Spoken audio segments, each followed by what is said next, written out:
Funny, isn't it, Hart? Me and a prince. You know, I know that he would be good to us, and I know that we would have a great life, but can I marry a man who doesn't love me?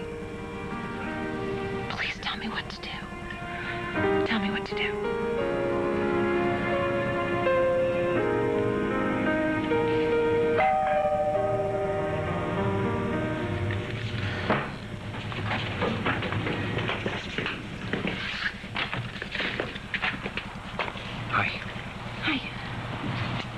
For you.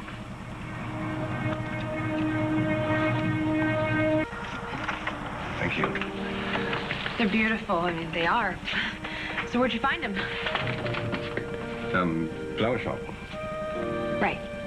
Flower shop, you know, where you get flowers. Yeah, I mean, I used to have tons of flowers planted around here, but haven't had time lately, you know, and Tammy has allergies, so... This is, your late fiancé. Hart, yeah. Well, he looks like a very nice man. He was wonderful. Right, I'm sorry. It's a tragedy. It was. You know what, are you hungry? I have an apple pie in the kitchen I could cut up, you know, and... No, thank you. It's been a rather long 24 hours, Cassie, and... Sure has. Right, and I know this proposal just sort of came out of the blue, and... Given me a lot to think about. Right, well, I've thought a lot about it also. So have I. And, you know, I didn't make up my mind until just a few moments ago, so I just want to tell you that I have the answer to your proposal.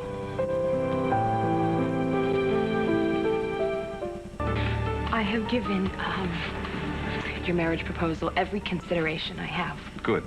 I mean, I knew you would. Thank you. And, well, I've thought about it quite a bit also. Come up with a decision. Listen, Cassie, this isn't going to work.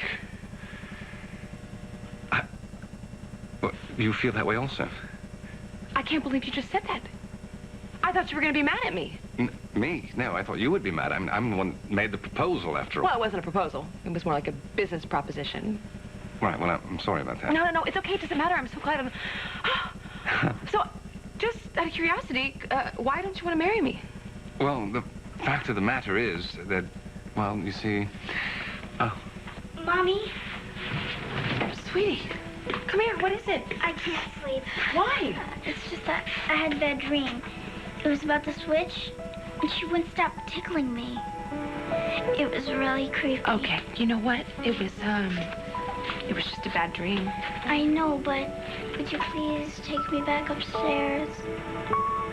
How about we cuddle up on the couch for a little while? Okay. Okay. This might take a while. Oh, right, yes. Well, listen, I'll just go put these flowers and some water in the kitchen, and while I'm in there, Tammy, I'll make sure there are no witches hanging about, all right? Be careful. Oh, I will. Thank you for your consent. Thank you.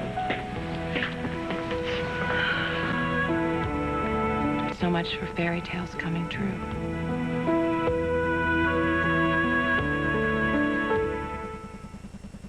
So in the morning, there was this huge beanstalk, and Jack woke up and he climbed up the beanstalk, and he ran into the giant.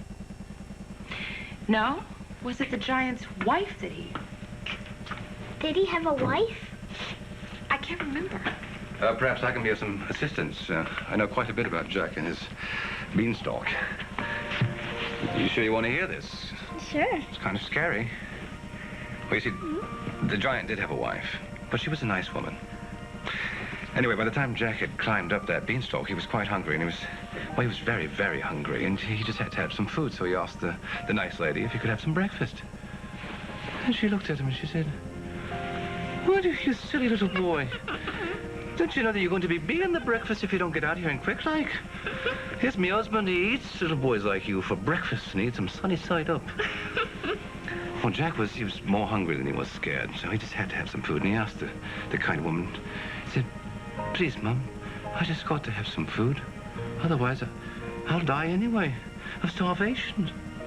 Well, the woman took pity on Jack, so she gave him some breakfast.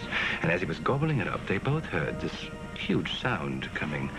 Boom, boom, boom. What was it? It was the giant. The giant was coming. And he was this huge, colossal, really big giant. And, well, the giant's wife didn't know what to do. She had to hide Jack, so she said, get into the oven. Quick, hide you in the oven. But it was too late. The giant was there. And he smelled something. And he started sniffing the air. And he said, Fee, fi, fo, fum. I smell the blood of an Englishman. The giant's wife looked at him. What are you talking about? There's no Englishman here. Well, you must have some seagulls stuck up in your nostrils again. Let me have a look.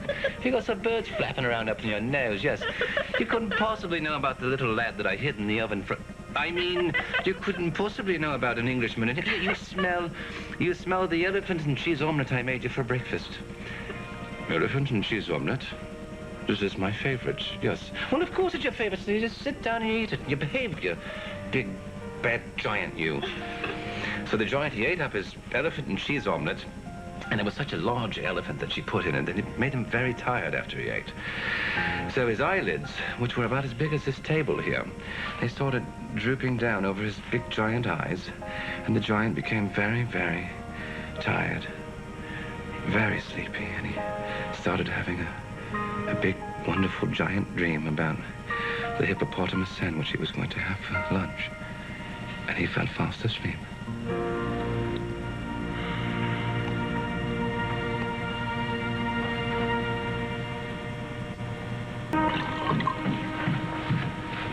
I hope I got the bed right.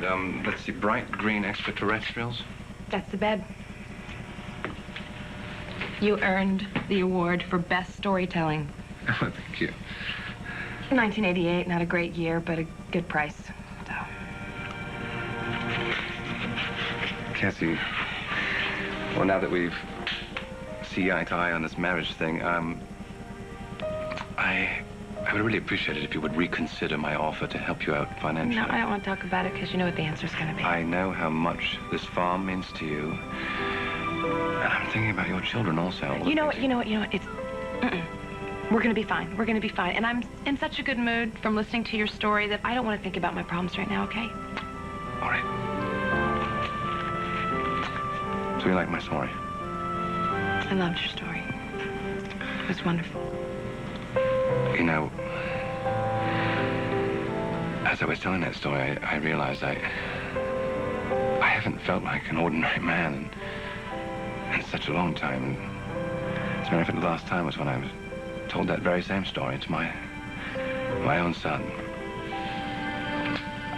And I miss it, Cassie. I can't tell you how much I miss it.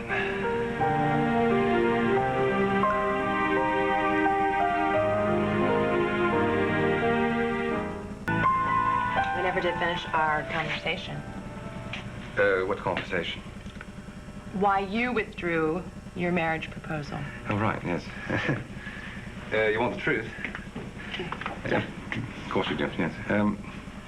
Well, I was surrounded by my lawyers and my advisors, amongst stacks and stacks of legal documents filled with legalese, you know.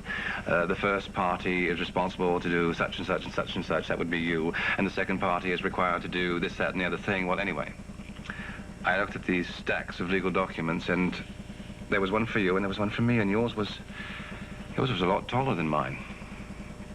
Meaning? Meaning that much more would be expected of you, and, well, I suddenly realized just how insulting this whole thing must be, and, well, how about you? Why did you back away from this arrangement? Because I guess I felt insulted. I'm really very sorry.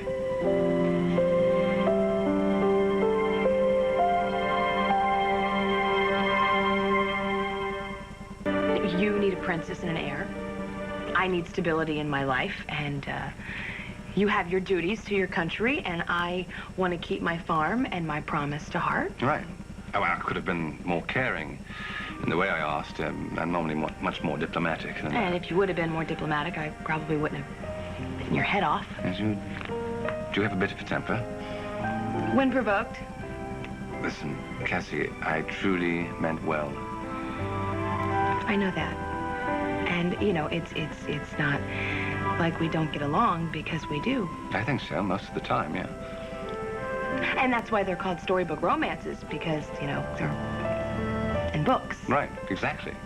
Because in the real world, people have to make, you know, real choices based on real needs, common needs. Right. Mm-hmm. So,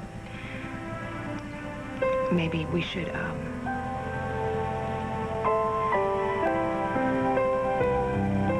Reconsider.